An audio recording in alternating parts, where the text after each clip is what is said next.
Tonight for the virtual Homestead Miami Speedway. RaceSpotTV is happy to be with you to say good evening, sim racing fans, and welcome to tonight's JGR 120 presented by Sim 500, the final points race of this 2018 Joe Gibbs Racing off-season action series on the iRacing.com service. Happy that you're with us once again. Evan Pasoko, Randy Cheneth upstairs with you, along with Hugo Louise downstairs pushing the buttons and bringing us to you live on the Joe Gibbs Racing Facebook page. We have gone through 6 weeks of contest, Randy, that'll let us here this evening for the virtual Homestead Miami Speedway. We've got a little bit of our own championship for going on as we get set to crown an inaugural JGR off-season action series champion this evening.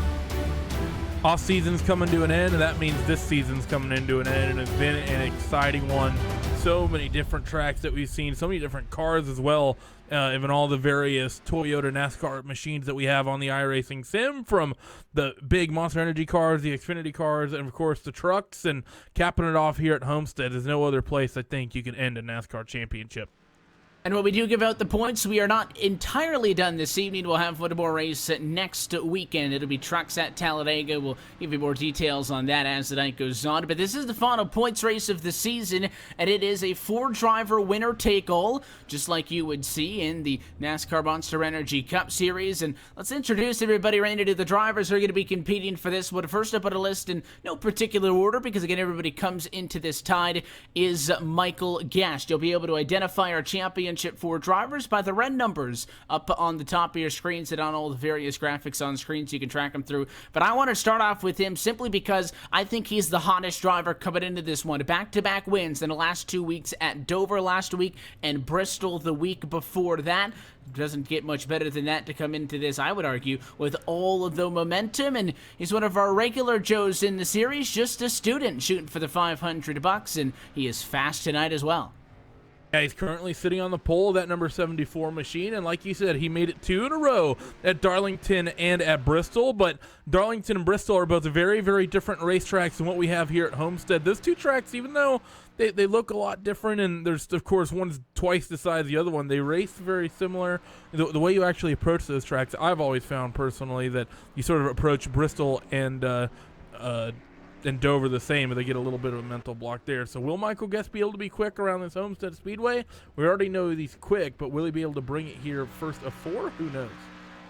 And then the next driver at our championship 4 is Tony Bonci. He was actually the highest in the points coming into the championship 4 reset without a trip to victory lane on the season. Was still very good, 3 top 5s and 5 top 10s in his 6 starts. He is one of our VIP drivers, a local racetrack driver. He's also a friend of Eric Jones and JGR, and we are happy to have him with us. He develops a lot of the league setups here on the racing side of things, and he's another driver competing for the championship here tonight, also showing speed this evening in practice and as well into what now is the qualifying session we're currently working through.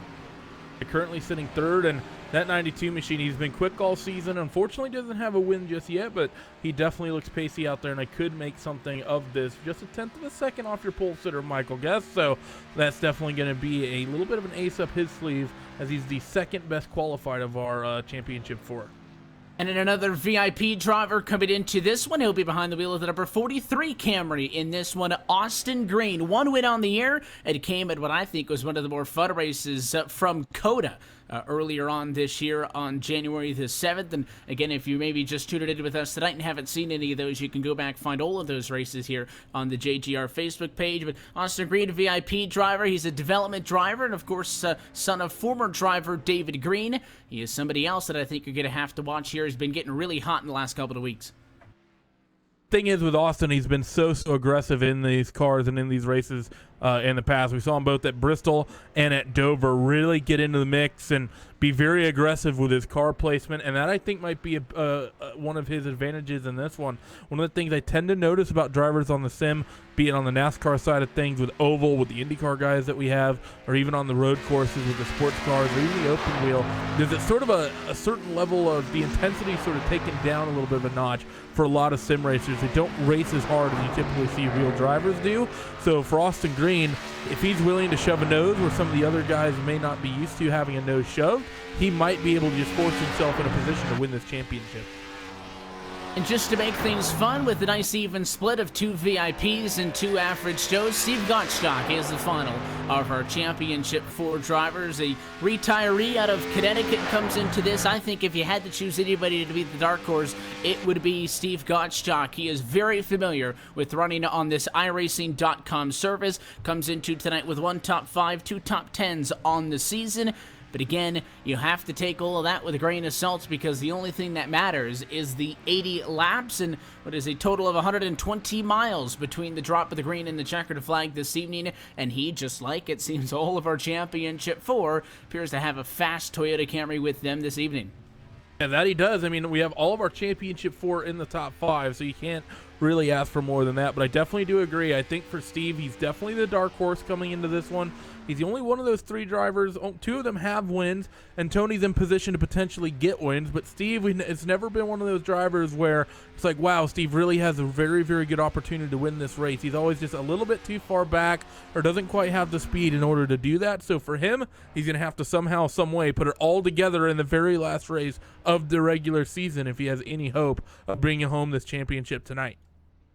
So Michael Guest, Tony Bonci, Austin Green, and Steve Gottschalk will be your Championship 4. And as we said right at the top, it is exactly how Championship weekend typically works at NASCAR right here at the Homestead of Miami Speedway. Those 4 drivers will be competing against a field of everybody else. About 25 or so plus cars going to be in tonight's JGR 120 presented by Sim 500. But the highest finisher of those 4 will be crowned the inaugural Joe Gibbs Racing Off-Season Action Series champion here this evening. And just to kind of recap what we've seen up until this point, Randy, all season long, we opened up at Rockingham, and even through that Indianapolis Raceway Park at Eldora, it was old Tyler Hudson, the prior NASCAR iRacing Series champion, getting the wins. Austin Green then snagged that win when we came back for 2018 from COTA, and it has been Michael Guest since then. So Green and Guest really come into tonight on a hot foot with wins in the last couple of weeks, but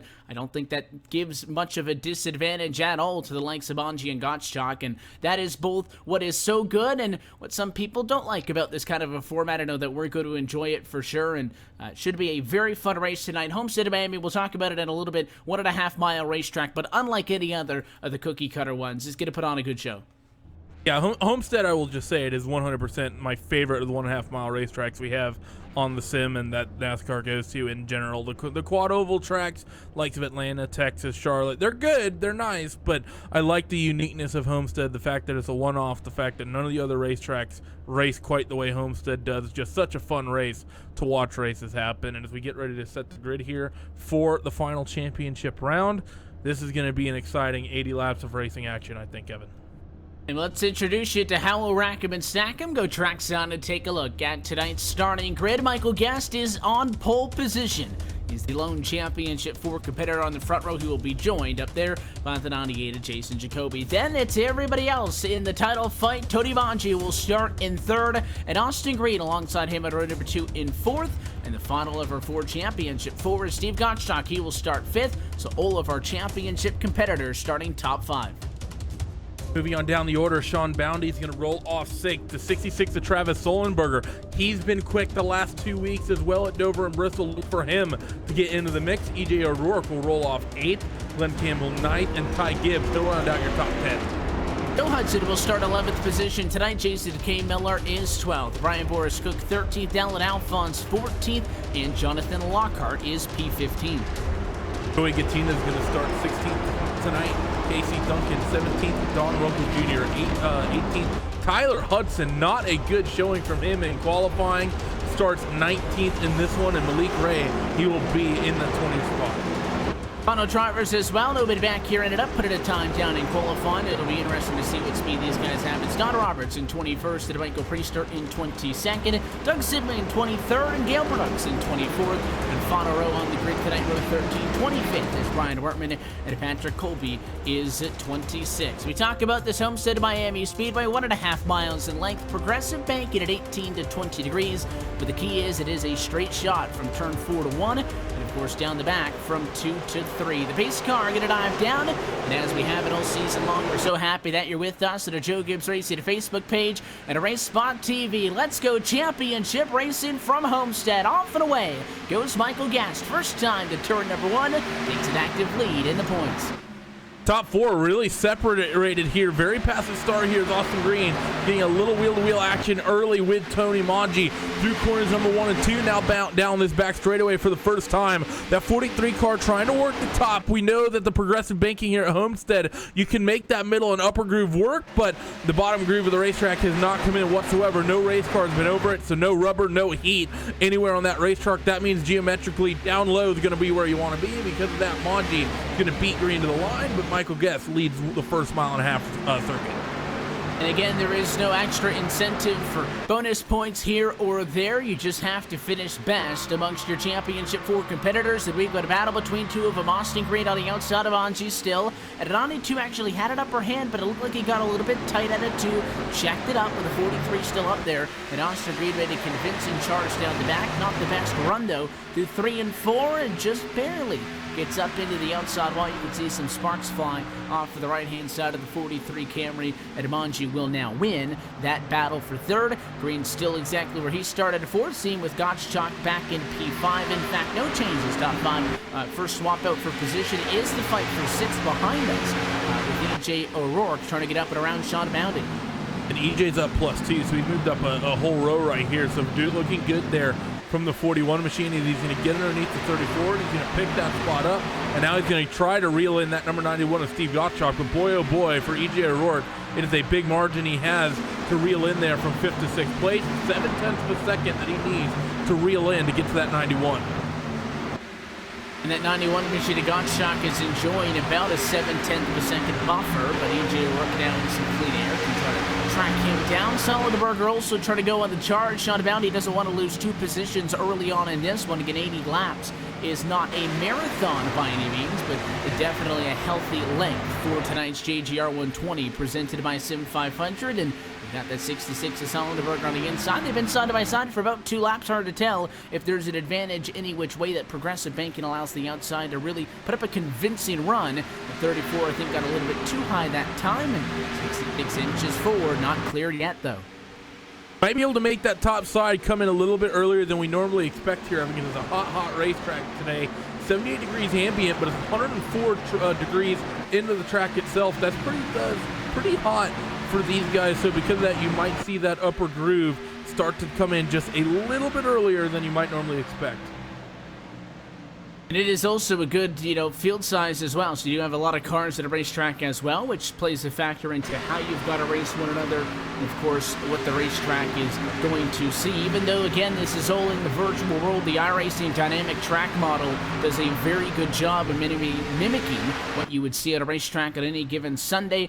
Obviously, the rubber is going to get put down, but as well, the track is going to heat up, and drivers are going to have to search around for grip. It is what is, I think, in the last couple of years in sim racing in general, but specifically here on iRacing, but it's really up the realism of this service. And these guys have definitely, for those at least with plenty of sim experience in this race, have definitely had to learn how to kind of hone that and figure out what the track is going to do. And you can really tell veterans on the service, by the time we get about halfway through, the tires are starting to fall off, and they can go and identify where that preferred line is.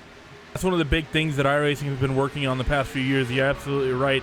If anyone who's been an iRacing member for a while, they might agree with this. Actually, we're going to cut away from this discussion. Fight for the Race lead is on 98, looking to the inside of Michael Guest. That's Jason Jacoby, who wants to start leading some laps. If you're Michael Guest, you don't need to be too worried about this. That 98 car is not a championship hunter right now, but for that 74 car being out front and having a buffer to the likes of Tony Maggi, Austin Green, Steve Gottschalk, going to be very, very nice. On the top side of the racetrack for that 74, Michael looking very, very good. I think they got a car just about up in the wall. No, it's Ty Gibbs, very high through 3 and 4. Yeah, way up the racetrack for Gibbs, and trying to get back in line, everybody, in this race. And obviously, you don't want to have a rough go at it right out of the gate. And finding your spot back in line, kind of getting into a rhythm is a good thing, but the 99 is going to challenge him on the inside. This is the fight for nothing. There's going to be contact. Both drivers going to go around. The yellow flag is out. I think Gibbs somehow keeps her out of the fence. Glenn Campbell gets a little bit of contact as well as 9th and 10th go for a ride. It was a good job there from Glenn Campbell. He gave the wall a smack, but he sort of, I don't think the damage is going to be too bad on that 99 machine. He should be able to get that thing fixed. He comes down pit road, actually. I mean, looking at him wheeled through 3 and 4 right now, trying to catch up to the field here under the pacing conditions. He actually gets a big shot from behind. Ty Gibbs is not happy with him right now. No, and again, they obviously were funning for a little bit before the contact, and it was a 99, no doubt, on the inside of the racetrack who made the aggressive move and just pushed up, squeezed the 018 out of room, and definitely turned him around. So there's no reason why Ty Gibbs would not be happy with him. And unfortunately for Gibbs, that's going to end his evening. And those guys get into a little bit of extracurriculars. Meanwhile, pit road's going to be open. Talking about the importance of tires as the racetrack wears. Well, we only had about 8 laps of green flag action on that short first stint. And we've already got everybody headed down pit road. They lead by the 74 Michael Guest first in. Tires, of course, very important in this cars. All the NASCAR cars, really. The no tire limits, of course, in the iRacing sims. So you run enough laps where you start getting some drop off. You come down on pit road and get 4 tires and fuel, especially this early on, as they're going to come down. And I think everyone's pretty much clean here into the box first time. I don't see anyone making any major mistakes. Looks like right sides and laps are going to be going up, and the 74 Michael Guest is going to make a 4-tire stop, and most importantly, no mistakes. He will win the race off of pit road. Tony Manji, though, picks up 1, leapfrogs over Jason Jacoby, and will be 2nd off of pit road. Jacoby will be 3rd, and then Green in 4th, Gottschalk in 5th, and no changes there. And somewhat to my surprise, everybody coming down pit road. It is obviously, I think, the right call to make, but that doesn't always typically be, Randy, that everybody's going to be on the same page. You get somebody from outside of the top 20, try to stay out and make up a good chunk of time at once. However, not in this case. Looks like everybody wanted to come down and get fresh rubber. I think it's too early to do anything sort of silly or, really cheeky just yet, because if you would have came down pit road, I mean, let's just take a look at the lap times of the 74 machine of Michael Guest. Quickest lap for him, lap number 2, a 32.045. Get deeper into that run, you're starting to look at 32.6s and even a 32.8 mixed in there for that 74 car. So I think that if you would have stayed out here, you would have just gotten freight trained once we went back to green flag racing. It's just too early to even risk something like that. Once we get to 5 to go, 10 to go, when things really getting, are really put on the line there at the end, and where you have a short enough time that you can really expect to chain a bunch of cautions together, that one is when I think it's going to be a good idea to either not come down pit road or maybe even take 2 tires. But right here, right now, no point in doing that. So 4 tires of fuel, right call. And just like that, light's going to go back out on top of the pace car, so we get set to restart and get this race back underway. Michael Guest still leading, but Tony Bonci getting up and in front of Jacoby. The outside of the front row in this race. We'll have 12 laps down, still a long way from home. Restart will come with 68 laps remaining in tonight's JGR 120, presented by Sim 500. And unlike the initial drop of the green flag, Michael Guest, control car on the inside, going to have a lot more leeway with when he wants to restart this race, and maybe he can leave his championship rivals behind him in the rear view mirror. Pace car down late, field in the hands of the 74 Guest. The green flag is back out. A good jump for him. It'll be a healthy gap of the line. God, everybody's sleeping. This is something we've seen all season long. No one's been able to really maintain the leader on the restarts. We saw it from Austin Green a little bit last week, but everyone else really just doesn't quite have the reaction time, regardless of who is on that pole position. Down the back straightaway they now come, and Michael Guest still enjoying that big margin as Tony Mondi. I'm sure he's also loving that second spot after jumping Jason Jacoby in the pits. But it is Guest up in front, that Amanji, as you noted, and then Jacoby in 3rd, Austin Green 4th, but not a good start for the number 91 of Steve Gottschalk. First position that he has exchanged this evening is in the negative. He goes from 5th to 6th spot as Travis Sullenberger completes the pass. We did see them fighting on that first run. 91 made a quick defensive move, and Sullenberger was fighting behind Gottschalk, but a quick move and a restart up the inside moves him to P5. yeah, everyone's really doing their best right now to work hard on that 66 of Travis Stollenberger. Like I said before we went green, he's been running a good bit of momentum here the last couple weeks, and he's shown good pace, so I think he's going to be in for a good finish tonight. He might be someone who is a make or breaker here when it comes to this championship. He might be fighting with some of these championship guys if he gets up there in the mix. With talking about that, race lead is now coming under contention as Tony Maggi's underneath the 74. Doesn't have the momentum though, but Michael Guess, he cannot relax anymore.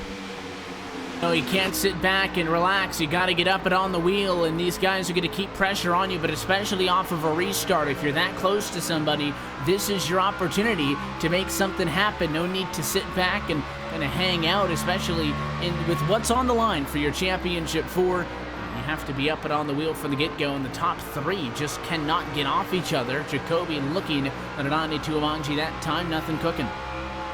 I like what I'm seeing right now from Austin Green and Steve Gottschalk. You look at these guys, and Michael Guest, Tony Maggi, they're going to start getting pressed pretty hard here by Jason Jacoby because they want this clean air. You look at those 2 drivers behind, though, being a little bit more calm, a little bit more cool, a little bit more collected, just logging laps in this one. Yeah, if you're Steve Gottschalk, I think Steve is a little bit too far back where I would like him to be. I think I'd like him to be ahead of the 66 if I actually had a choice about it. But I think with the 43 car of Austin Green right now, close enough to just lurk back there, and if those 2 in front of him, those 3 in front of them really start fighting, that gap from him to them is going to come down very quickly.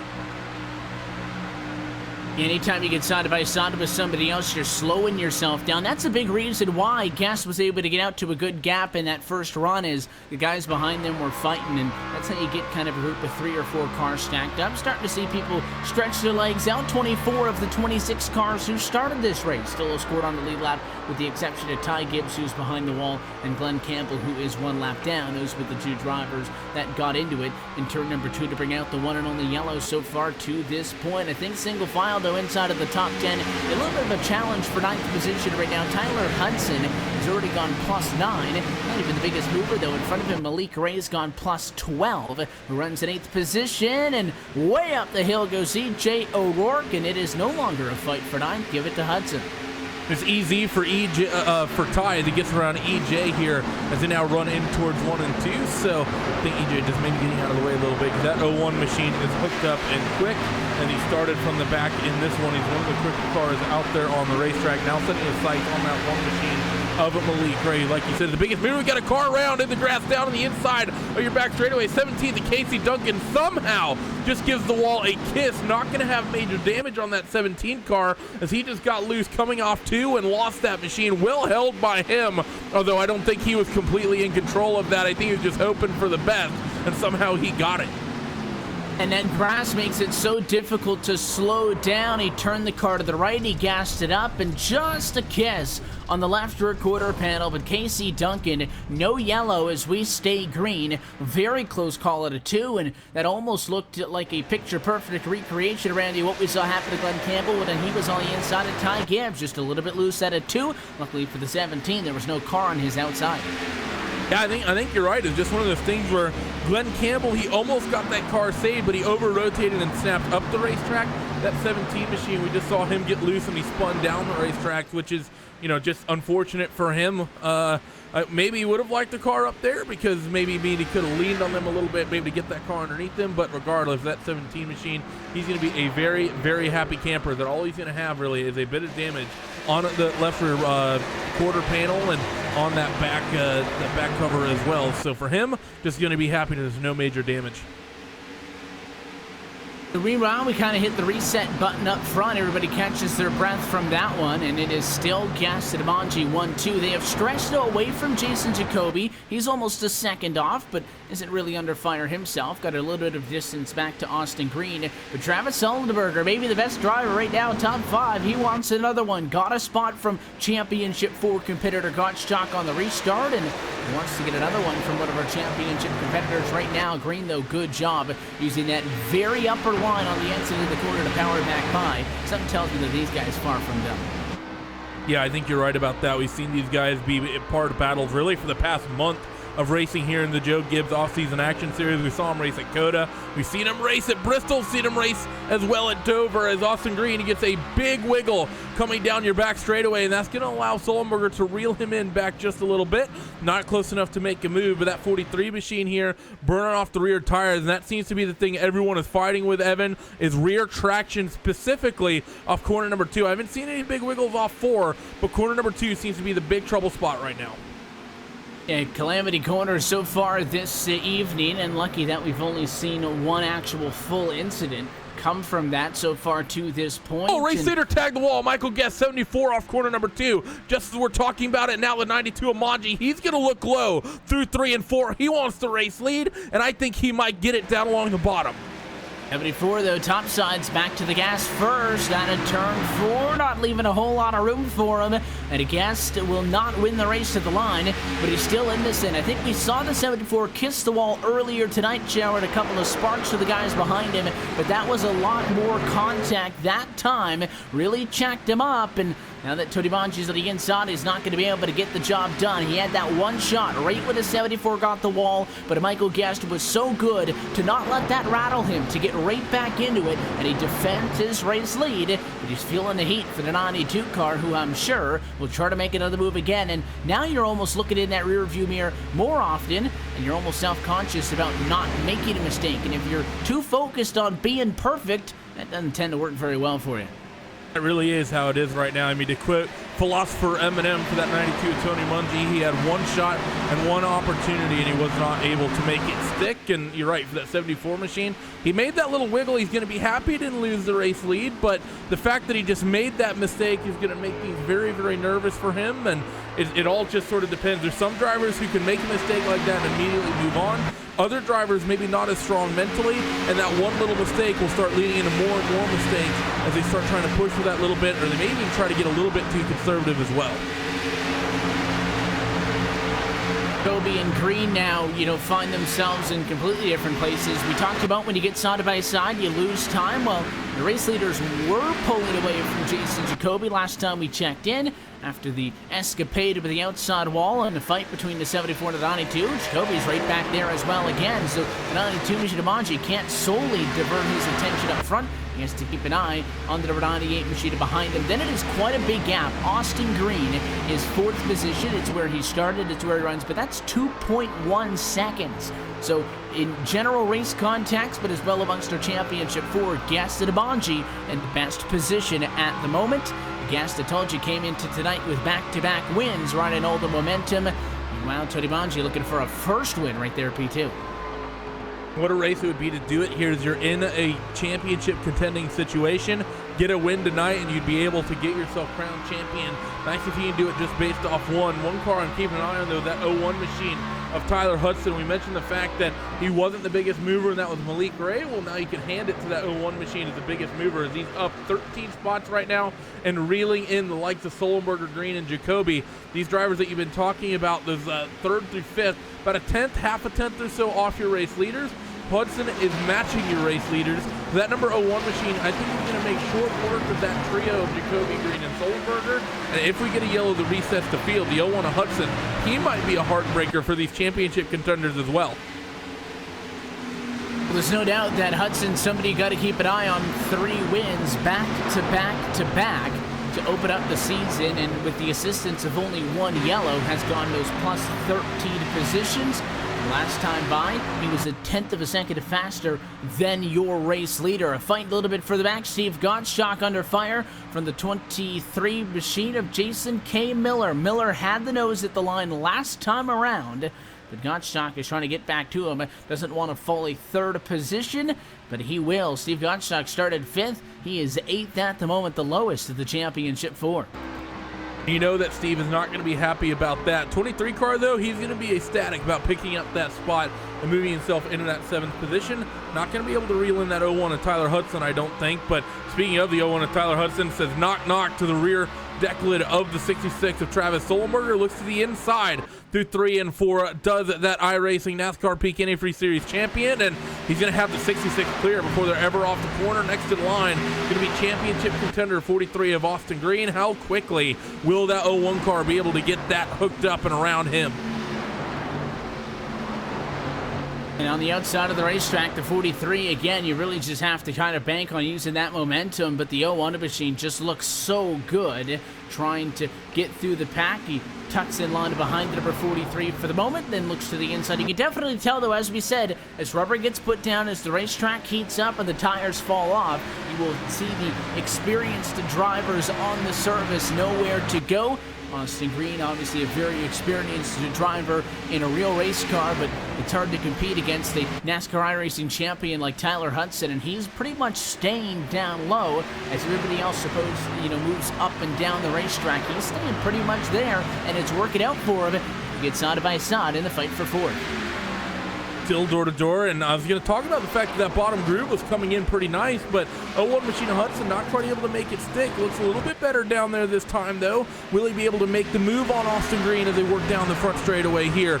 Motoring on, and no, the 43 car is going to work that momentum up top, and Tyler's going to have to fall back in line. So I think he finally found the boss that he can't quite beat just yet as that 01 machine. But he's going to look up top. 43 car leaves a little bit of a lane up there for him, and that might be a major mistake as Hudson's going to have a big run of momentum off corner number 2, and he, I think, might be able to just about pull alongside. No, going to be patient is Tyler Hudson, but that 43 car needs to be careful leaving that gap up to the high side of the racetrack. When he realized that, and it was a gutsy move, moving back up to the outside of the racetrack, almost put himself in the fence across the nose of the 01. There was space, though, not a lot of it, but just enough to fit his 43 Toyota Camry, and he is able to get into position. But one wants to challenge again, and side by side hurts you both. These guys fighting for fourth. They're now over 3 seconds off of the guys up front. I was telling you that Tyler Hudson was a 10th faster than Michael Guest when he was coming to the field, Randy, last time, a 10th slower. That's part of fighting, and Brady with a mistake that time. Center of the quarter, up into the outside wall. Didn't hit it, just brushed it. Killed some momentum away. These guys are not willing to give up on each other. Austin is really struggling right now. I think that car, the rear tire, is starting to go away. We saw Sullenberger a couple laps ago in the background. He got a big wiggle as well, so I think we're starting to get towards the end of this one in terms of the tire life. It's about, oh Lord, it was only about 10 laps into the first one we saw people struggling, and now we're about 23 laps into this one, and both of your drivers here fighting for this fourth spot just got big death wiggles off corner number 2.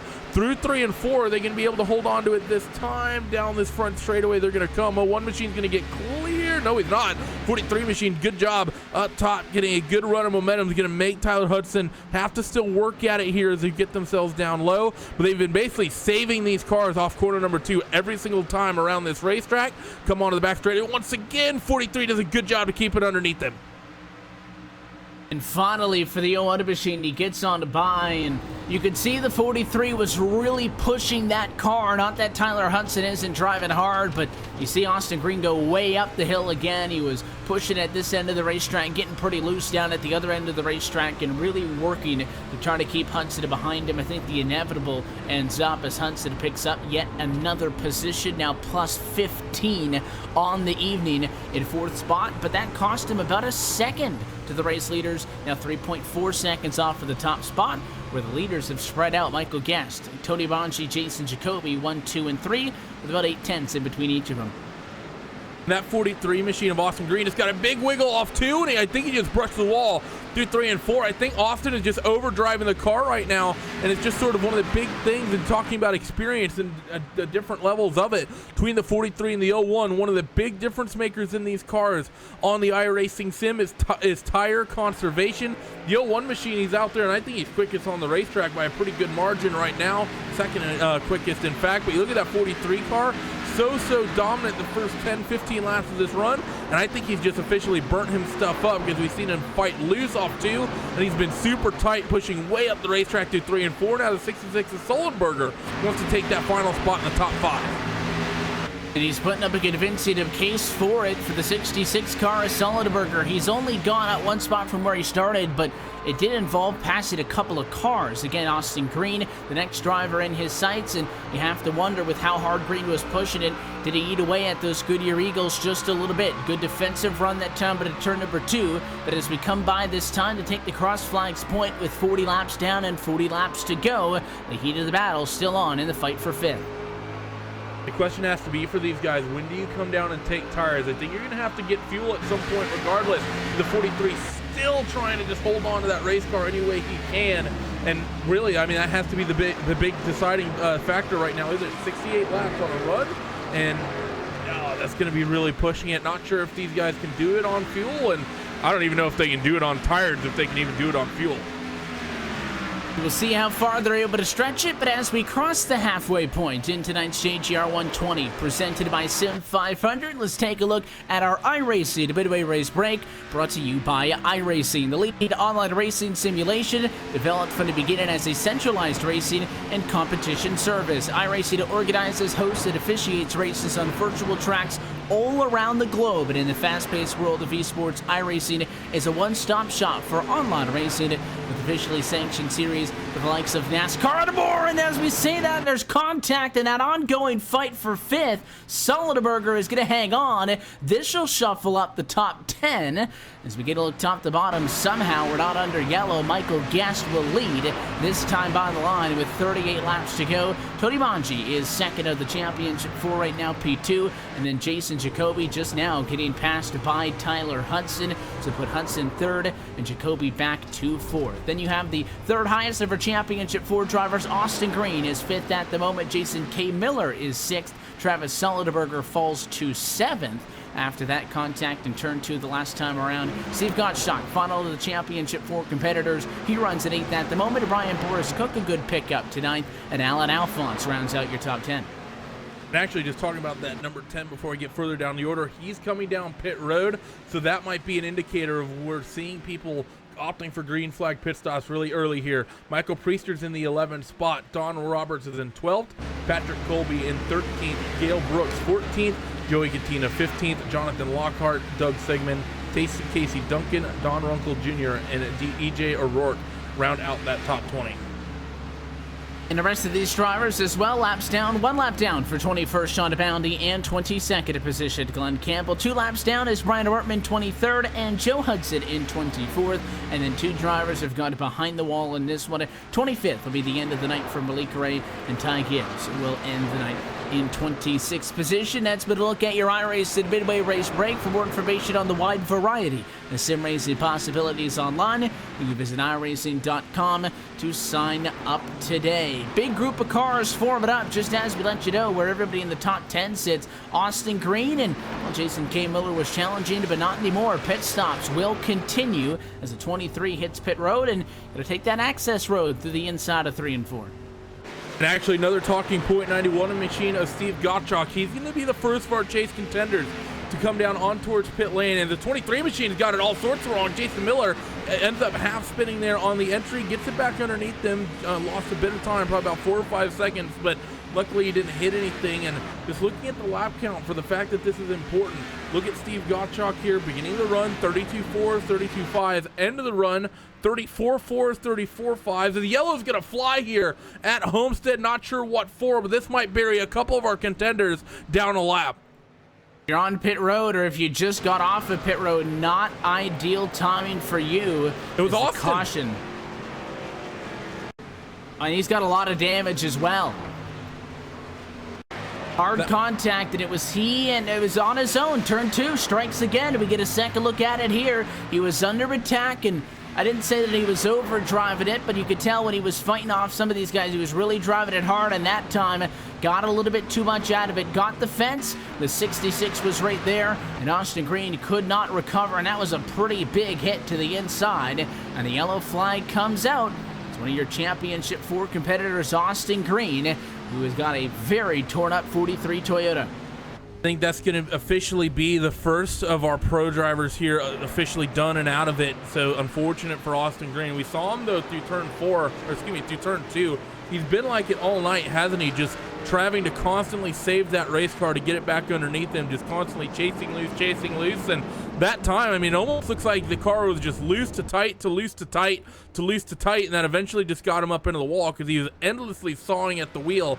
Didn't really have the one smooth motion you want here, but for those guys that opted to not yet come down pit road and go a little bit longer, if you're Michael Guest, Tony Manji, I think you're going to be very, very happy campers with when this yellow flew.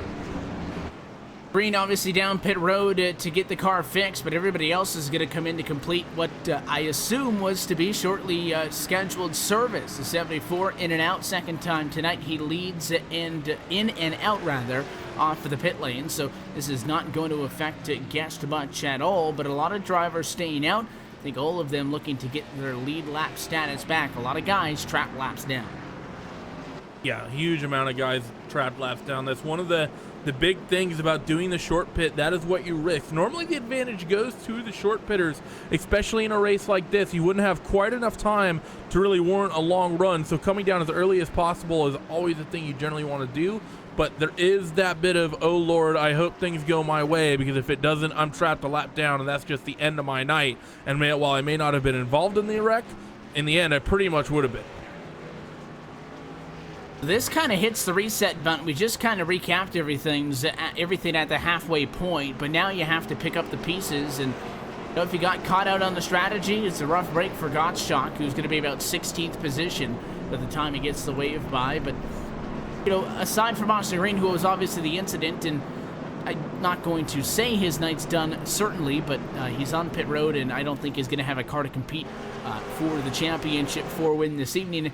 It comes back down to Guest and Amanji, who were 1-2 and are still 1-2, and you know, the yellow definitely shakes things up, but I think these guys were still the guys to keep an eye on even before that happened, and when you subtract the other two out of the equation, we're right back where we were.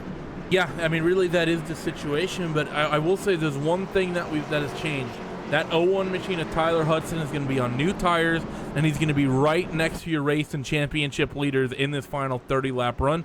I think one of the big deciding factors of who's going to get themselves out in front early is going to be who can work with that 01 machine of Tyler Hudson better. If Tyler decides that he wants to win this race, make it 4 on the season, I think he has the ability to do so, and I think he'll be able to essentially drive around both this 92 and the 74. So if you're Michael Guest or if you're Tony Manji, whoever's better at sort of following Tyler through, I think will be pretty much in the catbird seat heading from that point to the checkered flag. And the question may have to be, as we see drivers get the wave by with the lights on top of the pace car, is if you are Michael Guest or Tony Manji, do you let Hudson go? Because we saw Green put up a big fight, and it worked. Slowed Hudson down, definitely, but eventually Hudson got the move on him, and Austin Green then had to work with what was left of those tires. Eventually ended up in the inside wall, and his night was done. So if you're Guest or Manji and Hudson gets up on you, instead of trying to defend for the race win, do you let them go, Randy? Because again, for Guest and Manji, the championship to win the title, you do not have to win the race. You just have to beat your fellow championship competitors. So they could let him go, tuck into second, and still be in a good spot. I think it depends on the situation. If that car behind you, if you're Michael Guest, if Manji's buried right behind you and you see Tyler trying to make that move, you don't want to be too passive. But at the same time, if you have a little bit of a gap, quickly let the 01 go through and then try to follow him through. We'll see if this is the final restart on the night. 50 laps to go. It started 50 laps down, 30 laps to go for the Homestead of Miami Speedway. The green flag is back out. Not as good of a jump as we saw last time, but still a decent one for Michael Gastamanji safely into P2. And the first fight on track will be for third. No shocker, it's Tyler Hudson on the attack. He takes a spot away from Jacoby, moves up to a race-high third. Down your back straightaway, the 01 machine of Tyler Hudson. He's sort of not as close as we like. We had a car loose down on the inside. That might be the 12, I think, of Joe Hudson. Super tight. They're 3 wide in the background. That's Austin Green and Steve Gottschalk. Both of those drivers split again. Glenn Campbell in the 1 and 2. Both of those are championship contenders. I think there's some guys back here still on old tires that are really struggling as Brian Boris Cook's going to make a trip down pit road. Fight for the race lead is on, though. And Manji, he's wheel to wheel with Michael.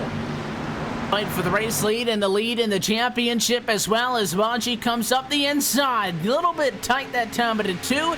Nobody makes a mistake, though. Guest to better run off on the outside, and we end up single file once more. Michael Guest, if he is to hold on for this, would go 3 for 3 to close out the year. It's exactly how the season started with Tyler Hudson taking the first 3, but Tony Manji wants to change that. Keeps looking to the inside. This is the most aggressive we've seen the 92 off of a restart, Randy, all night long. He may feel this may be one of his best last opportunities, because if this is the final restart, you can't afford to let that car in front of you start to get away. He has plenty of room to be able to do this. He has plenty of buffer to the 01 machine of Hudson, and he has that 74 directly in his windshield. This is when you want to be harassing Michael Guest, because he's been able to lead if it's Michael, he's been able to lead so many of the laps, both at Dover and at Bristol, to win those races. Don't let him control this race. Really harass him. He looks back down to the inside here in 1 and 2. Michael, the top side has been so strong, but can that low line come in? We saw it a little bit when the 01 machine was dealing with traffic, but 92 can't quite make it stick. You need to be up top to somehow make this move around this racetrack. So I think if you're Tony Bongi, you somehow have to force Michael into some sort of a mistake.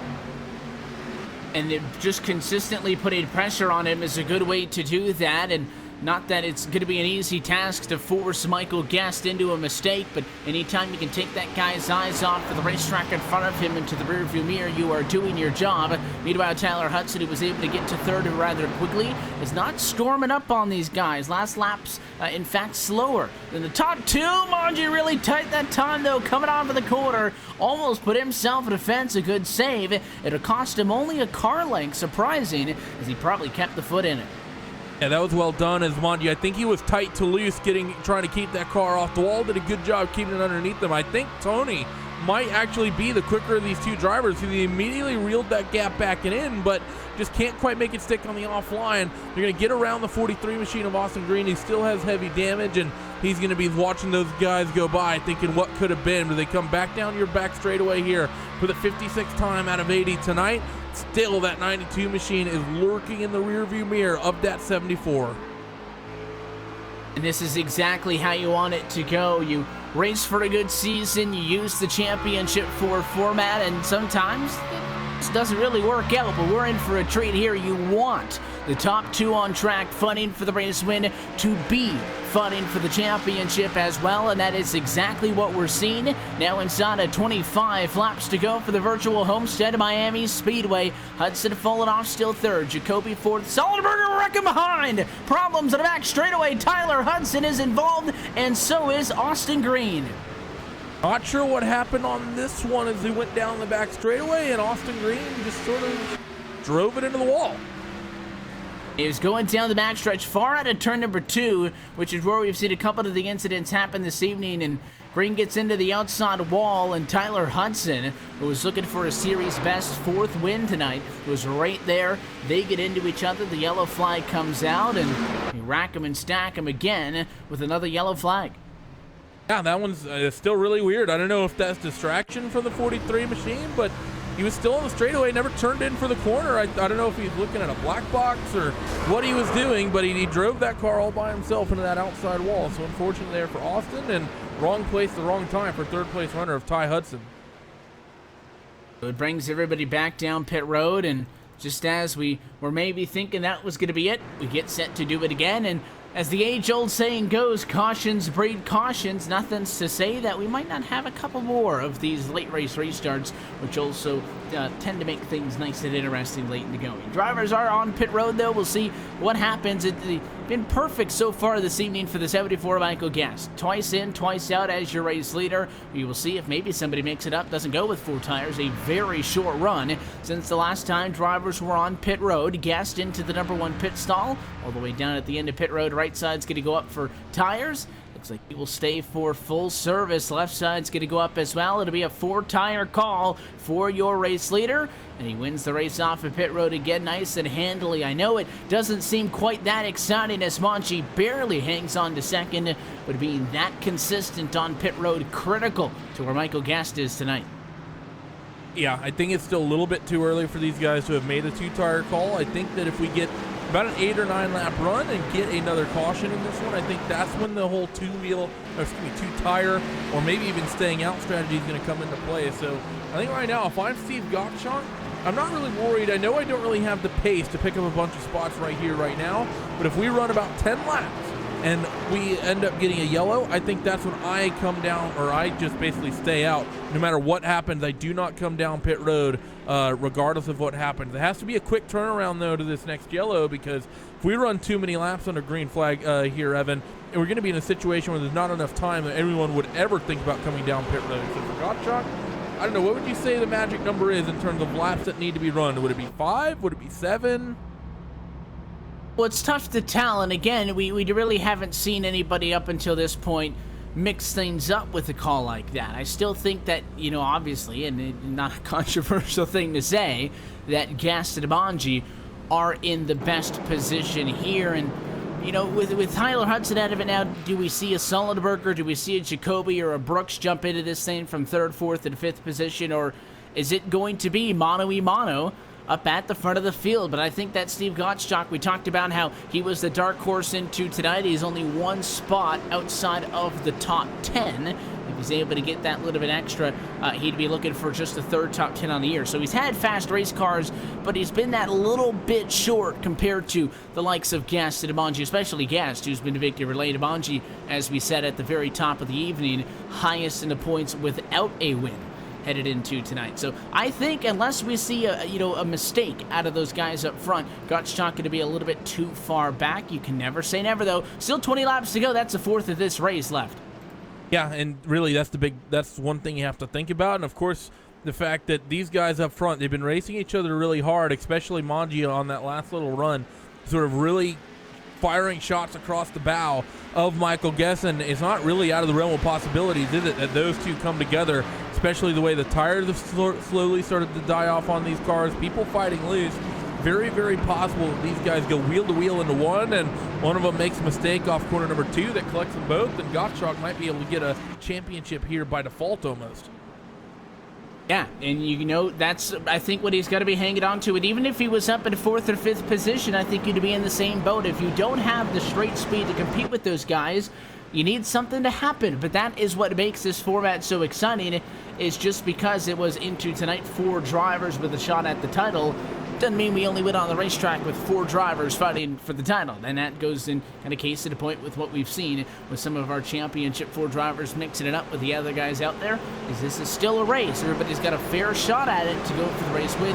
Nobody is obliged to pull over and get out of your way. Austin Green's not is done. He will park it, leaving only Gaston Bonji and Gottschalk who run 1, 2, and 11 as your championship 4 drivers on the racetrack. Pace car down again. Let's see if this will be the final one. 19 laps to go from Homestead. Green flag in the air for Gast. Good job that on it too. A lot of tire spin, and he's now going to have to defend second. Here comes Sullenberger on the bottom. And that's not good if you're Tony Manji, because that's going to give a huge margin to that 74 Michael Guest, but that also has to raise concerns that the entire field wheel to wheel through 1 and 2. If we get a late race restart and people are out there on old tires, if people are getting wheel spin now on brand new rubber, what's it going to be like? How slick is it going to be if someone tries to only take 2 or if someone stays out? If we get a yellow here quick, because we got cars pushing up the racetrack in 3 and 4. This is Gale Brooks in the 76. I thought he was going to tag the wall. They're 3 wide down the front straight. 3 wide, final restart, baby. You know that these guys are going to be going for it as they fight for what is just a top 10 spot, and a lot going on back here. The foot of BJ O'Rourke trying to get by Casey Duncan. That's not going to happen. They'll be side by side. 3-1 again now as Priester falls back at the outside. Look at the 34 of Sean Bounty with the orange colors on the board. Straight up the middle of the racetrack. Trying to get a couple of spots in one swing.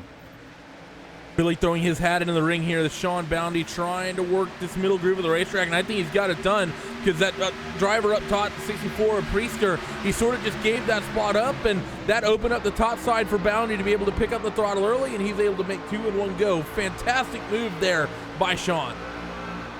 On a Bounty doing what he needs to do late in this race. He started top 10 in P6. He's back top 10 at the moment. Still a little bit of ways to go to get back to where he started this one out. Also a good little exchange there for Steve Gottschalk, plus 3 positions and all of that. The 3rd runner in the championship 4 is back up to P8 and looks pretty fast as he closes in on Rourke and Brooks in a fight what could be for 7th and then 6th. Yeah, a lot of close fights forming here near the end of this one, isn't it? Brooks still dealing with Steve Gottschalk, and now quarter number 2, I think Brooks not really digging that high line. We've seen most people prefer it, but he just doesn't seem comfortable up there now. He's up to 17 of Casey Duncan, who we saw take a spin and down your back straightaway a handful of laps ago. He's going to pick up that spot as well, so interesting to see that the bottom groove maybe starting to slowly become the preferred line, which is a bit of a flip-flop from what we saw up until this point through the first 60 laps. Well, definitely late in this race, everybody's got to ratchet things up and Put the elbows out, if you will, and you fight for it. At this point, you're not worried about, hey, what are my tires going to be like in 10, 15 laps? You're just going for it. It's just straight up racing. As Sean Poundy looks to the inside of Brooks, can't do it, tucks back and line. An update on the guys up front. It is still Guest, Wanabanchi second. The 92 was able to hold on in that fight for second spot because it's a couple of car lengths off of Guest at the moment. Other than that, all the excitement's deeper in the pack, more 3 wide. That time looked like it was for 12th, 13th, and 14th, but that'll let Alphonse make it a move, so a lot mid-pack.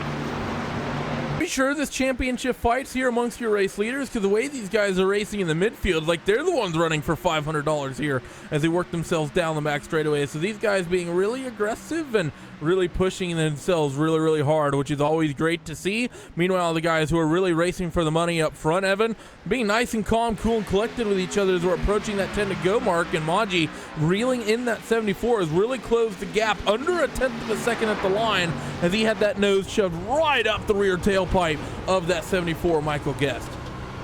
These guys at this point, again, nobody's hanging back at all, and it is a 1.4 second advantage for Guest and Manji to be able to duke it out. So if they were to get side by side, no concern about somebody like a Jason Jacoby getting in the mix, at least for a little while. They have plenty of buffer back to the guys behind them. But, you know, for as much pressure as Manji's been putting on Guest has not faltered yet tonight. Perfect on pit road, perfect out on the racetrack, started this one up front. Got pole position with a 31.732 in qualifying. That was a tenth of a second better than Tony Manji, who started third. So it was a big difference when you look at the intervals between what Guest was able to do and what everybody else was able to do.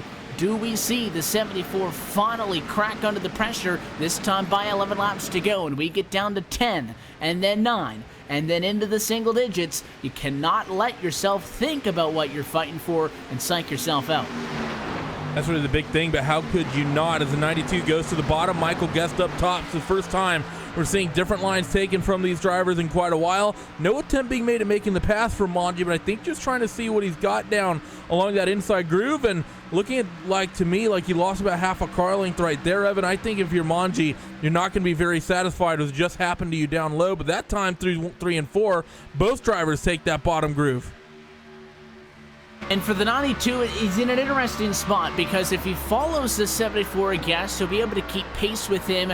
But obviously, if you're rate tucked up on somebody, you're losing a lot of the air on the front of that car, and it's going to really push out of the corners. So you almost have to go wherever the 74 is not going, and that puts the pressure on you to find a line that is better. You can see the 92, maybe a half a lane up this time, down in 3 and 4, doing whatever he can to find something different. They are so evenly matched on speed right now, which is what's making it so difficult for the 92, and that puts you in a position where it's so easy to want a little bit more out of that car and to push it too hard.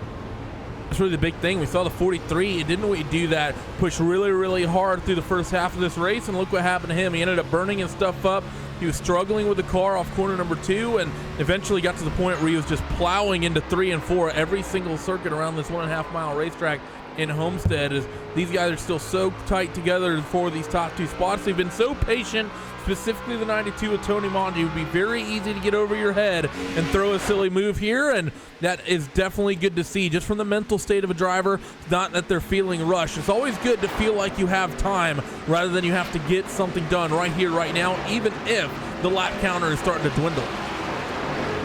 Inside of the final 10 laps of the regular season for this Joe Gibbs Racing off-season action series, and the championship looks like it is going to go all the way down to the wire. These guys, while fighting, still by far and large fastest cars at a racetrack. They've added a second to the advantage they had over Jason Jacoby. That is now 2.5 seconds back to the next closest driver, the class of the field. Maybe the best drivers, some of the best drivers, no doubt, all season long. It would be big for Michael Guest if he wins this one. Not only does he get the title, but he would tie Tyler Hudson for the most series wins this year at 3. And remember, though, Manji's still looking for his first. If there is any race all season long, if you can only pick one to win, tonight is the night to do it. And Manji, if he can find just a little bit more, is 6 laps away this time by from doing it. There's a mistake from the 92 off 4, a little bit loose, bit of a wiggle, and because of that, he got to roll out of the throttle, and that gave up a little bit of time to Michael Guest. The gap was almost well, just over 2.5 tenths at the stripe, and still loses that 92 machine. He may have eaten up everything he had in those 4 tires on that 92 car. 5 to go at the stripe as the 74 Michael Guest is looking to try and make it 3 in a row.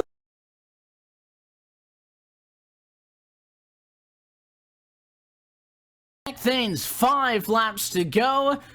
The caution flag is out. Do we restart? It's problems with Casey Duncan in the number 17 car around in quarter number 3.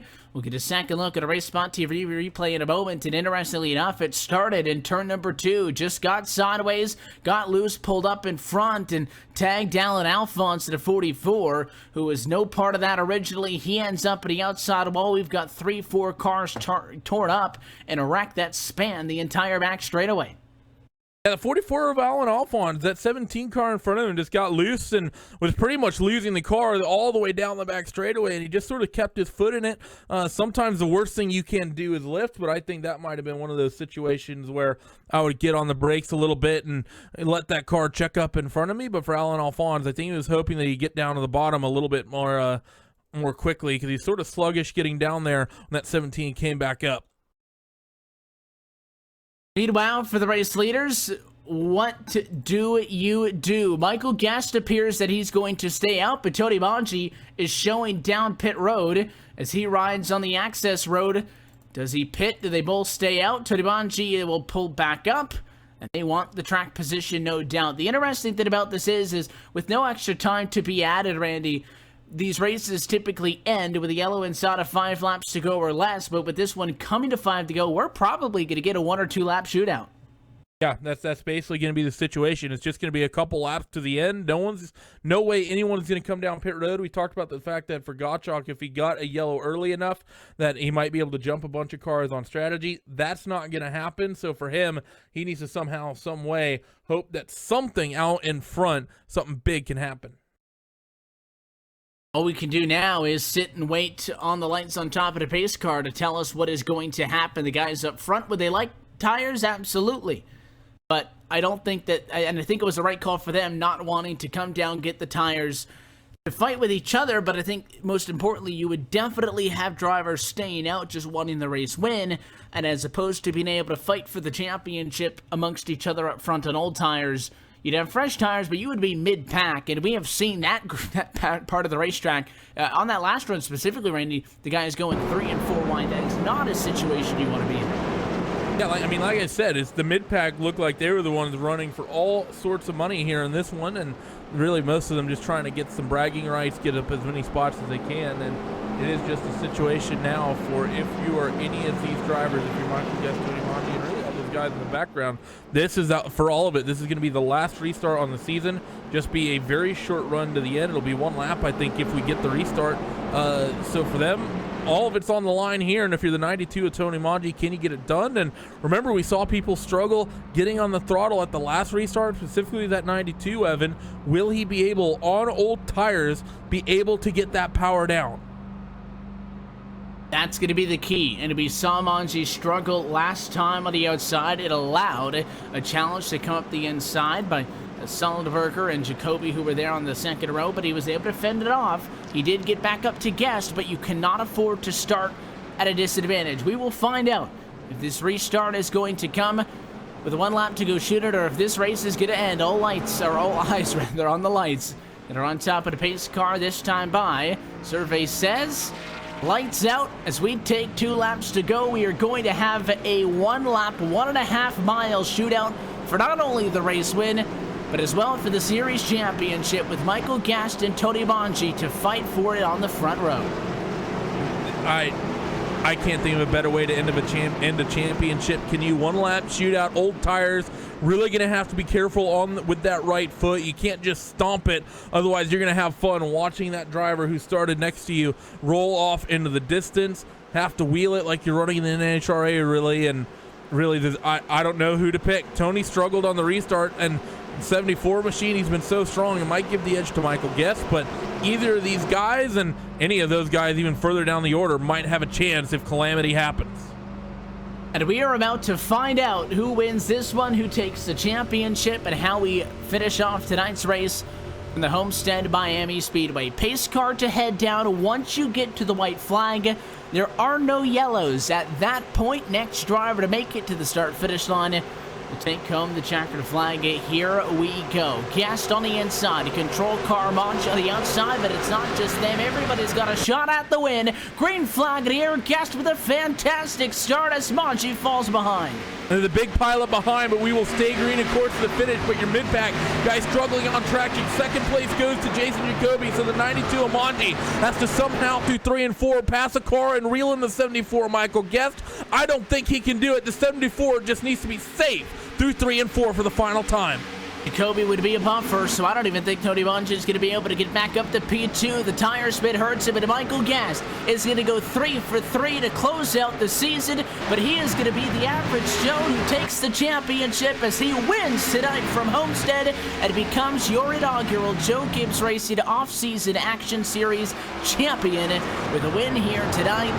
And he came in with all the momentum and gets a series best, now tying third win, and closes out the season undeniably as the best driver. Tony Monchi gave him a run for his money, but it was not enough. And Michael Guest takes the win and the title. And another incident in the background, by the way, is Casey Duncan can get what only described as nasty loose off of 4 and just slammed into the inside of the 17 machine of Casey Duncan. That's been an entertaining name the last half of this race, isn't it? Casey running a little bit deep down the order as Michael Guest going to burn him down. Talked a lot about Casey Duncan for all the wrong reasons here in the last half of this one. Yeah, had a rough go at it, and you can see what happened on that restart. And the reason I said once you get to the line, means that we're not going to have a yellow because, well, sometimes cars can start spinning between when the pace car actually heads down to the pit lane and when you get to the white flag. But luckily we were able to get to it and race this one out, and just kind of as we predicted, the tire spin from Monchi outside, and to be fair, a really good restart by Jason Jacoby. A couple of factors there. Both of those things put together is why Michael Guest was able to get that one rather uneventfully on that final lap. I think Monchi would have been better off without the yellow. Yeah, I mean, that was basically the situation. I think Monchi just didn't get the restart. Jason Jacoby able to time it really, really well. And the tires, like we saw Monchi get a couple big wiggles. And you really think about this one, Evan? I think of all the running we had, we saw everyone get loose and really be fighting that car. But I never saw a big save come out of that 74 machine of Michael Guest, managing the lack of traction very well. And I think that's why he not only took the win tonight, but he takes the championship in this one as well. Take a look top to bottom at how this one ended up. The top 3 finished exactly where they started, but it was a lot of fun in between point A and point B. And Michael Guest is your race winner in tonight's JGR 120, presented by Sim 500, also netting him the championship for the Joe Gibbs Racing Off-Season Action Series. Jason Jacoby did end up in second spot. Tony Monchi, runner-up at points, comes home tonight in third, with E.J. O'Rourke and Travis Sollenberger rounding out your top 5. Steve Gottschalk comes home P6 tonight. Brian Boris Cook is 7th. Glenn Campbell with a P8 result. Michael Priester 9th. And Doug Sigmund rounds out your top 10. 11th spot tonight, you have Patrick Colby with Gail Brooks in 12th. Don Runkle Jr. 13th, Joe Hudson 14th. Casey Duncan, who was a bit of a punching bag out there tonight, is in the 15th spot. Jonathan Lockhart in his 16th, Sean Boundy 17th, Joey Katina 18th, Jason K. Miller 19th, and Don Roberts. He'll round out your top 20 with Brian Wertman, Alan Alphonse, Tyler Hudson, Austin Green, Malik Ray, and Ty Gibbs. They round out the 26-car field that took the green tonight. That's how we came home for the 7th race on the season and the final points race of the year. We still have one more to go. We'll have an exhibition next Sunday from Talladega. We'll talk more about that in a moment, but first, as we transition into the post-race festivities for this one, well, you talk about how this season has been. It was the Tyler Hudson show early, but just so good at Bristol, at Dover. And tonight from the Homestead Miami Speedway, Michael Guest goes 3 for 3 in the final 3 races of the season, wins tonight's JGR 120, and he is your series champion for the first time ever in this Joe Gibbs Racing Off-Season Action Series. And let's see if we can get with the driver of the number 74 machine on the radio. Michael, you got a copy? Yeah, I got you. Well, hey, congratulations first on the win, on the wins to get 3 here to close out the season. But of course, congratulations on being our champion for the Joe Gibbs Racing Off-Season Action Series. Just tell us about it. You guys really put that right foot down in these last 3 weeks. And I said at the very top of it as we took a look through our championship 4, no doubt that into this race, you guys came in with all the momentum, arguably the favorite, and you did not disappoint. Pole to checkers to get the win. Yeah, that was a great season. The entire season was filled with clean racing and just so much fun. Each race went green for a good bit, which made all the races really enjoyable to race and I hope watch.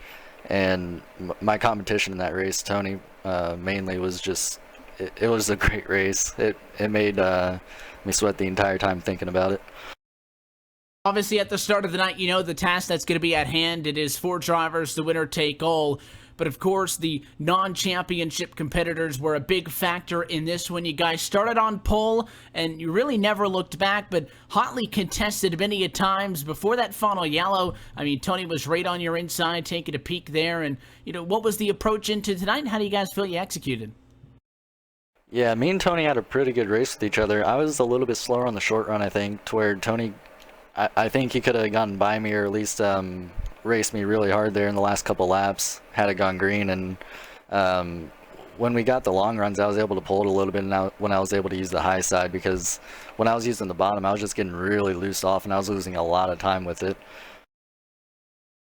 Obviously, Homestead's a very unique racetrack, you know, compared to other 1.5 milers, although it's the first time we've seen a racetrack of, you know, this size on the calendar.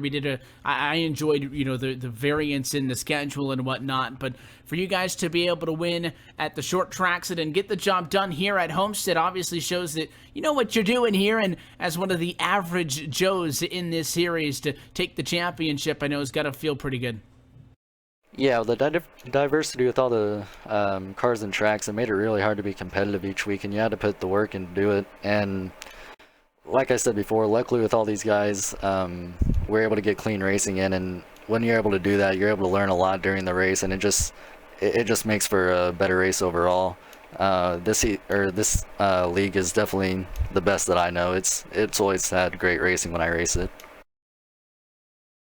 Well, the points fight ends this evening. You guys will have a chance to have a little bit of fun next week from Talladega, but obviously to kind of look back on the season that has been, and an opportunity for someone like yourself who's very experienced on the iRacing surface to be able to mix it up with some, you know, guys in the top ranks at NASCAR with all of our Joe Gibbs Racing drivers that competed not only tonight, but of course all season long. What'll be the things that you take away from competing in this series? Well, with the build coming out mid-season, I was able to use this league so much to learn long run speed again, because like I said, with the build change, a lot of things changed with the tire model and how you have to drive the track to be fast. And especially for the long run, you just have to really save your tires differently than what you had to before. So I was able to use this league a lot to learn, especially going on to the Pro Series that I'm also doing right now, to just be competitive in it. I wouldn't have been as fast in the regular series on iRacing or anything without this season. We definitely had a lot of fun, and you know, seeing how the real world guys could kind of stack up to things, and some of them had, you know, more regular sims experience than others on the iRacing service, but it was definitely fun watching how all of that worked out. And hopefully we have an opportunity to do this again down the road, but I guess you have some celebrating to get to, so we will let you take off, Michael. Before we do, anybody that you want to say hi to as the series champion? Yeah, of course, Boris and the guys at Sim 500 for putting this league on. It's so fun each week to be in here, and you guys, of course, for the broadcast, and my friends and family for watching. It's been a great season. Series champion and race winner here tonight from Homestead, Michael Gast. Michael, we appreciate your time. Congratulations on everything, and best of luck in your future sim racing endeavors. Hopefully, maybe we'll have another opportunity to catch you down the line here on the JGR Off-Season Action Series, maybe next year. But enjoy your 2018 racing festivities, and we'll catch up with you at some point down the line. Thanks. And that's your race winner tonight. Race winner as well for the last couple of weeks at Dover and Bristol, and your series champion. Congratulations to Michael Guest, who is the inaugural JGR Off-Season Action Series champion. The driver who came home in second tonight is Jason Jacoby. He's trackside with Randy.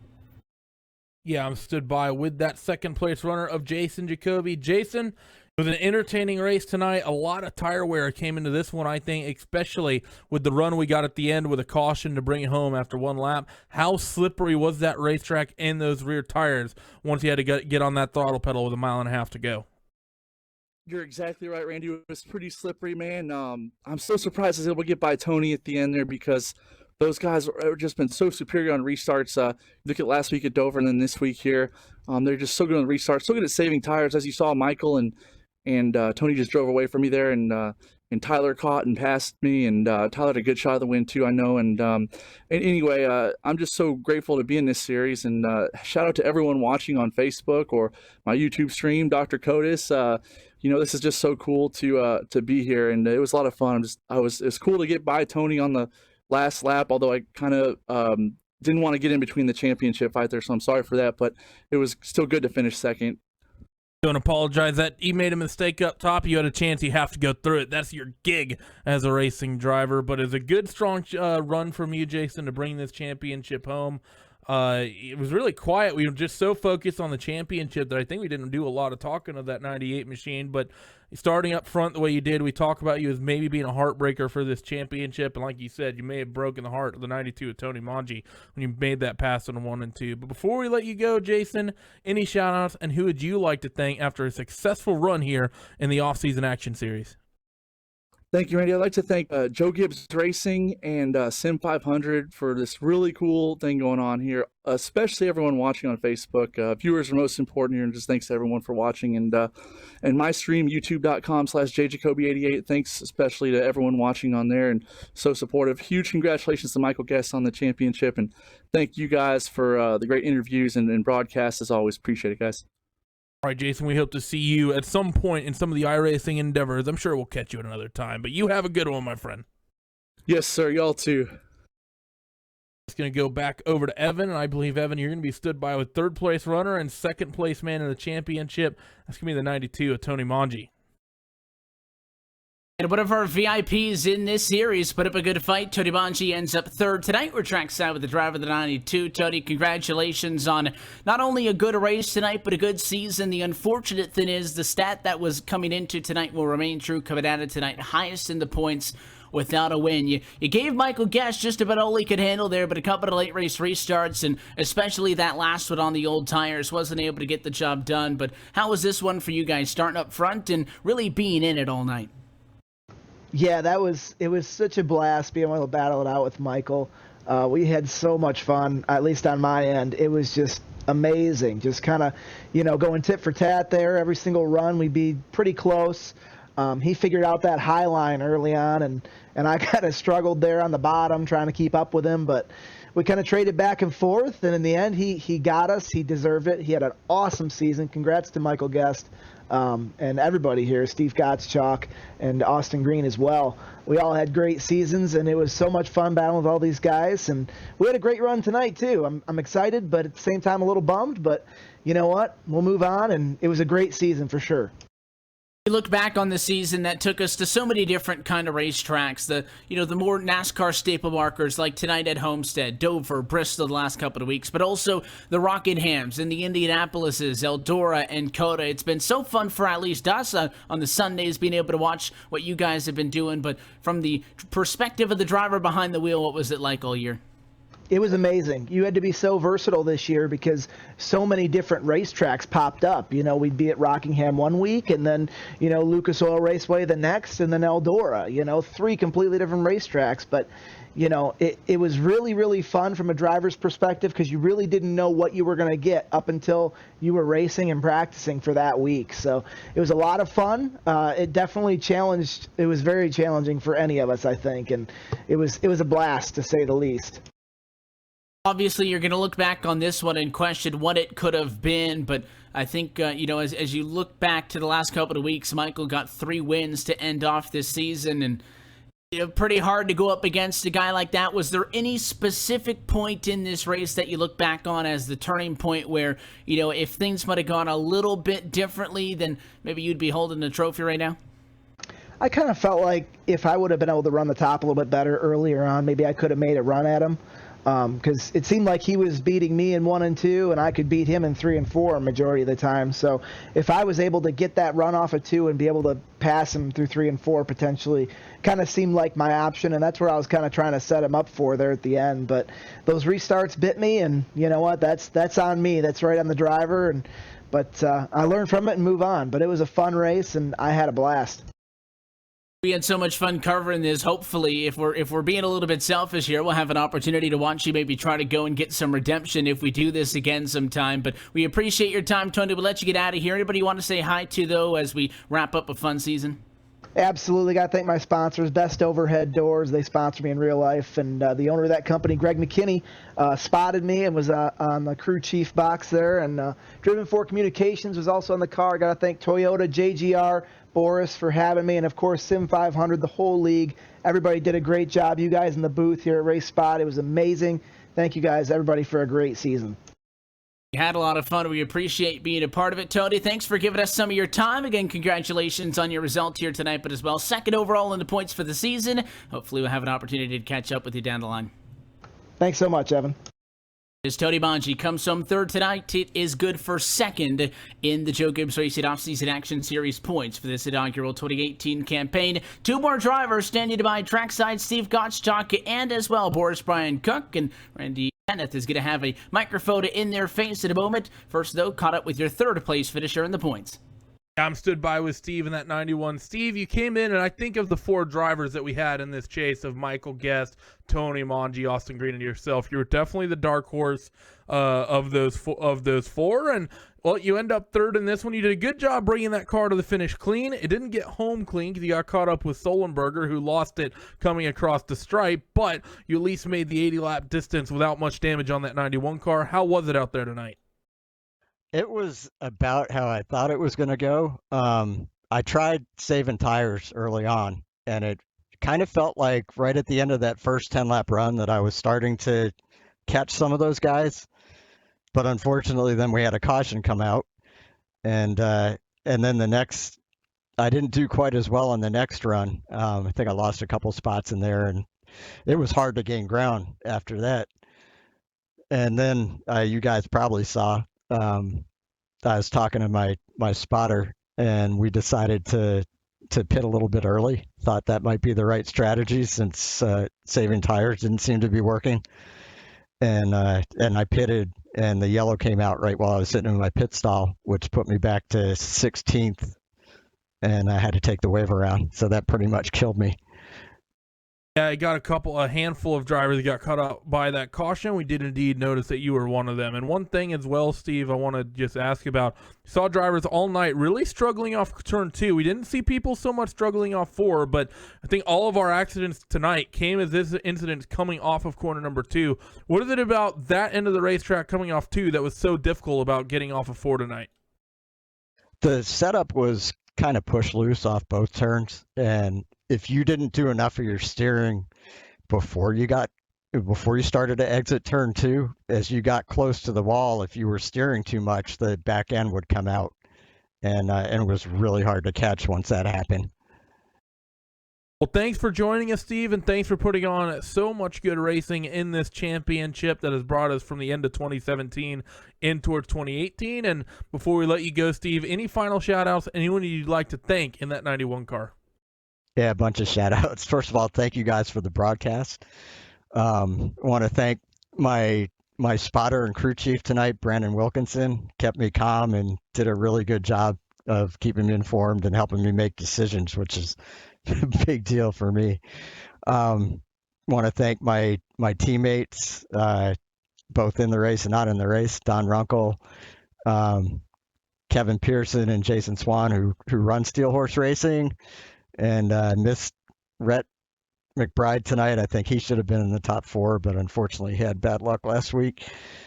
And thank Boris and Sim 500, Gibbs Racing for putting this series on. It was definitely a lot of fun. Thanks again for joining us, Steve. Hope to see you in some of the other stuff that we have offered on the iRacing Sim. Yep. Hopefully see you guys on Monday nights. Hope to see you as well. We're going to continue on here down at the line, and I'm going to be stood by with Mr. Well, he's one of the big fans on the, one of the big fan favorites on the Facebook feed. It's hashtag Boris Rules here, as I'm stood by with Brian Boris Cook. Boris, it was a fun season for you. Thanks as always again to Joe Gibbs and to yourself for bringing it to us. But how was that number 63 car tonight in particular? Ooh, well, thanks, guys. That was a lot of fun. The car was great. I wasn't as good as the car was. I got a black flag for passing under the caution on the access roads. That kind of messed me up, but it was a really fun race. That gave me a good seat to watch, Tony and Michael up front racing, and Steve and Austin. Man, that was some good action. So I think if people weren't entertained by that, I don't know what else we could do, because there was a lot of beating and banging and sliding around. It was a lot of fun, and I'm just thrilled with how this series went, and excited to crown a champion tonight. Now, the tire life was a big talking point, even in such a short 80-lap race, and really the only long run we had was about 20 to 25 laps, but tire life was a big talking point after this one. A lot of the tire, we saw the racing groove change from the bottom of the racetrack to the top of the racetrack because of that. How was it in that number 63 car, trying to move around the racetrack and find what parts of the racetrack were strong and where you had to get the traction, especially off 2 where so many people were struggling? Oh, I mean, this was like Darlington. The tires were just being eaten up. And I mean, you put 1 lap or 2 laps on them and you felt a difference. And it was really hard to find out which lane was going to be working. Thankfully, one benefit of being in the middle to the back is that you get to watch some of these fast guys. So I was watching Tyler Hudson, what he was doing. I was watching a few of these people, and whenever they moved up, I'd move up. And surprisingly, the low line was really good tonight. And the other secret kind of was to not fill up once you were within the fuel window, and that kept the car from getting loose. And so once these Camrys were hooked up in that way with low fuel, it was really feeling good. So it was fun. It made some variables and some different things that people had to adjust to, which I think is the key to a good race. Now, this has been such a fun championship to cover, and this, of course, is pretty much going to be it's the last race of the regular season. We still have Dega going into next week, but such a strong and fun championship thus far from all the weeks of racing we've done. And the question has to be asked, in about 11 months' time, are we going to have it again? Yes, definitely. This has been such a fun thing, and it's really, I think, a unique thing, and the first time something like this has been done with a professional racing team. And ultimately, it was for the fans, and I hope they liked it, because during the off season, if you're like me, you're anxious for some racing, you want to see it, you want the action, and I really appreciate RaceSpot for helping us bring this to the people and to the fans. And it's been a fun series. We're going to do it next year. I hope we can do something maybe in the middle of the racing season as well. But I wanted to thank you guys. Thank you to Sim 500. It's a great league. If anybody out there is wondering how to do this, I mean, it's open. You guys can join a league like Sim 500 on iRacing and really have a great time. And so I also want to thank Harpoon Designs and Casey Duncan and all the people that helped us design logos and design race cars for this, especially Joey and Chad at Sim 500, and of course RaceSpot, and everybody at Joe Gibbs Racing, like Toyota and Aris. So thanks a lot. This has been fun, and I hope everybody out there who's listening will leave some comments and let us know how they liked it. Well, before we let you go, Boris, I'm excited. I'm happy to hear that you might be bringing us some action. Well, you'll be coming back in the offseason in 2019, and, of course, as well, maybe putting us to work a little bit through some of the off weeks through the season as well. But, Boris, you already went through some of the shout-outs, so we're going to let you go. You have a good one, and hopefully the 2018 launch of the NASCAR Championship for you guys at Joe Gibbs does well, both on the social media front that you'll be running and out there on the asphalt. Thanks. Yeah, be sure to be following us on the Joe Gibbs Racing channels. We got a lot of awesome things planned, and of course we have some great drivers in Cup and Xfinity, and it's going to be fun. And be sure to tune in next week, halftime of the big game, because as you said, we have a special Talladega race, 15-minute race, and it's sure to be awesome. Indeed, that's going to be an exciting one. It's halftime of the big game, as Boris just said. It's hard to predict an exact time for that one, so we're being relatively fluid with it, but a very, very short race at Talladega in the trucks. And as I get ready to throw it over to Evan, that is going to be an exciting one. Yeah, no doubt Talladega is, I mean, kind of hard to be biased against the plate tracks. It's definitely so fun. We'll get one more opportunity to get the Toyota Tundras back out there on the racetrack for that final race of the year. Points end tonight. We now have a champion in the Joe Gibbs Racing Off-Season Action League, but of course, that race from Talladega, just a short 15-lap sprint to the end will definitely be exciting, but I can't help but to feel that even though there is still one more date left on the calendar, that this really puts a nice bow on what has been a fun season. Started all the way back at the beginning of December when we saw Tyler Hudson have been the first ever race in this series, and I am very much pleased to hear that we should be expecting this series back because it was a lot of fun. On Sundays, for the people on iRacing, for all the average Joes really, the off-season, iRacing's a fantastic way to get in your own leagues, even over the course of, the season, Monday, Tuesdays, Wednesdays, any night of the week you want, you can find racing